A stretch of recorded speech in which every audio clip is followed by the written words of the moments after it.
Call Dr Russell Norman. Thank you, Mr Speaker. I rise on behalf of the Green Party this afternoon to make a few short comments on some of the economic challenges facing us at the moment and the Green response. I think one of the most important economic challenges facing at the moment is climate change. People often think of climate change as an environmental issue. But if you happen to be living in Queensland at the moment, you would recognise that climate change has fantastic and diabolical economic consequences. Now, no one particular extreme weather event can be said to be caused by climate change, but the frequency and severity of extreme weather events, such as floods and droughts and cyclones, the frequency and extremity of those weather events will be greater as a result of climate change.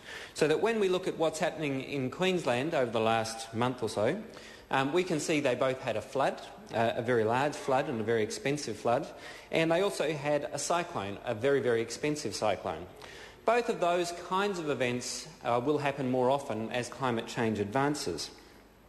Now, it seems to me that when you look at the cost of those kind of extreme weather events, currently the cost of those events is either borne by the individuals themselves, they have to pay to fix up their houses.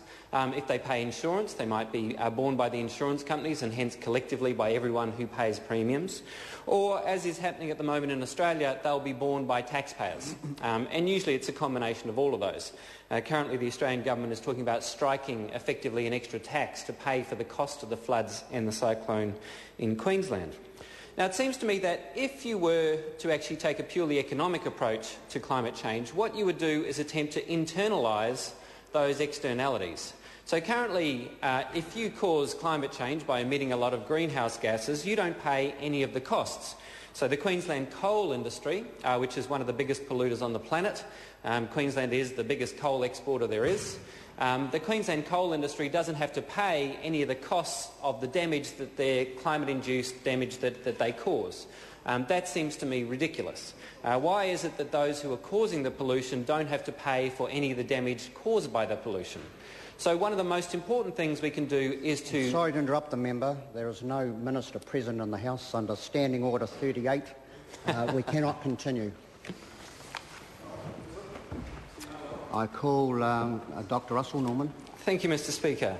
It seems that not only has the government budget, the government's program seems to be in disarray, but they're having trouble keeping ministers in the House.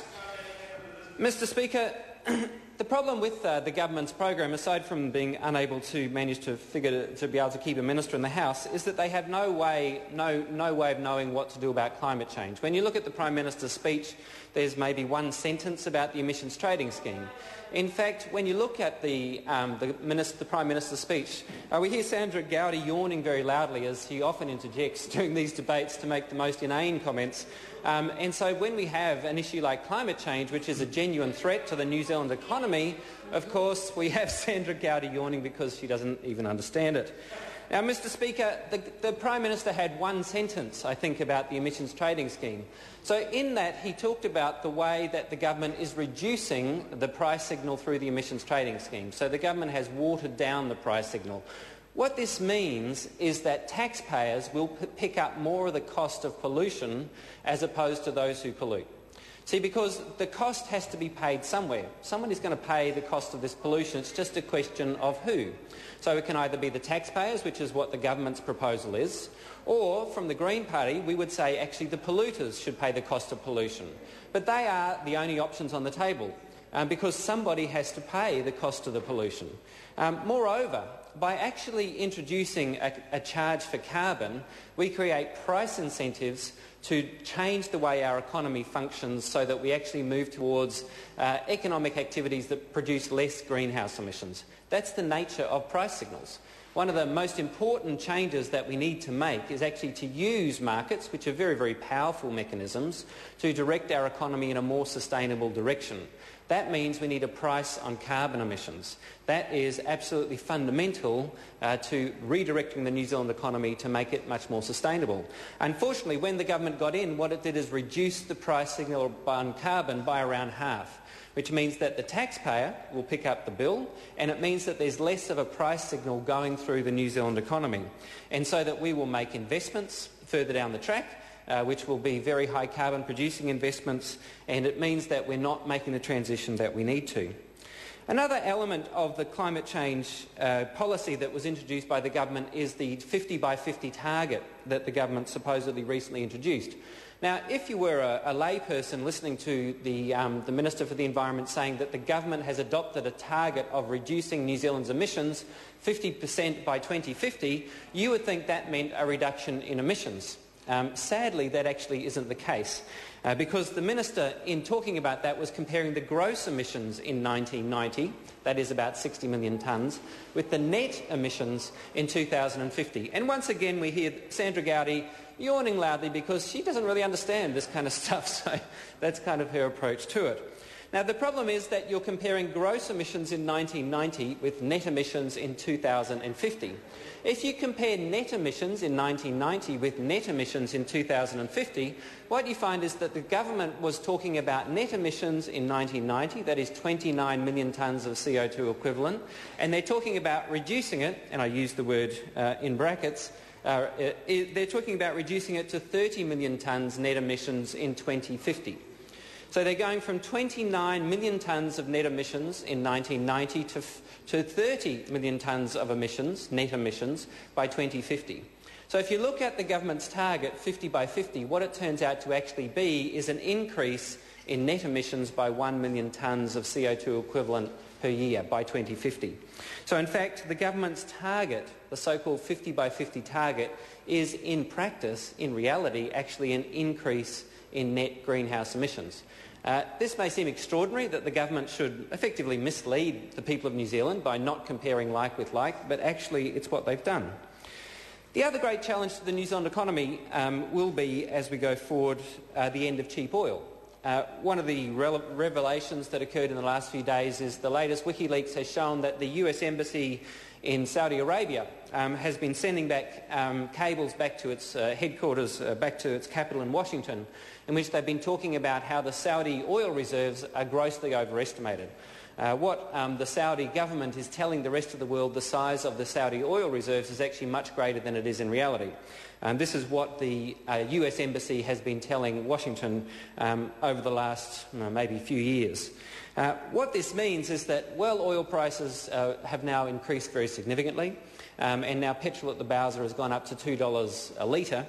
In fact, that's just the beginning, because demand is increasing more and more for oil, but the ability to supply that oil is not increasing very much at all. And what that means, of course, for an economy like ours, which our transport sector is incredibly dependent, a transport sector incredibly dependent on oil, is that it makes us incredibly vulnerable. Now, the government's response to our vulnerability on oil prices is to build more motorways. It was, of course, the response of the previous government largely as well, which is a particularly absurd response to a vulnerability to oil. And it is hard to fathom how, when the world, when all the evidence in the world is that oil prices can only increase quite significantly, you would invest billions of borrowed dollars into a transport mode which is entirely dependent on oil. Why you would take that path is really hard to fathom, but nonetheless that's exactly what we're doing, instead of investing in buses, trains, cycling and walking, which is exactly what we need. The other great economic challenge facing us at the moment, of course, is around fresh water. New Zealand is fantastically blessed with a lot of fresh water, but we actually have a national crisis because so much of our fresh water is heavily polluted. Currently, the Minister for the Environment has a draft national policy statement on freshwater management, which would actually put in place rules for clean water. Rules for clean water would actually be fundamental to protecting one of the key aspects of the New Zealand economy. So one of the key aspects of our economy, which the member for Coromandel has absolutely no idea about once again, the member for Coromandel has no idea about any of this, that is that we need, the New Zealand economy is dependent on clean water. It's part of our clean clean green image. It's fundamental to our economy, but we are ruining that by polluting our water. We need to put in place those clean water rules as soon as possible. Mr Speaker, in this very brief speech I've touched on climate change, the end of cheap oil and water. These are just three critical elements of the New Zealand economy that currently this government appears to have very little understanding of, as we've seen by the interjections, and seems to have very little plan to know what to do about.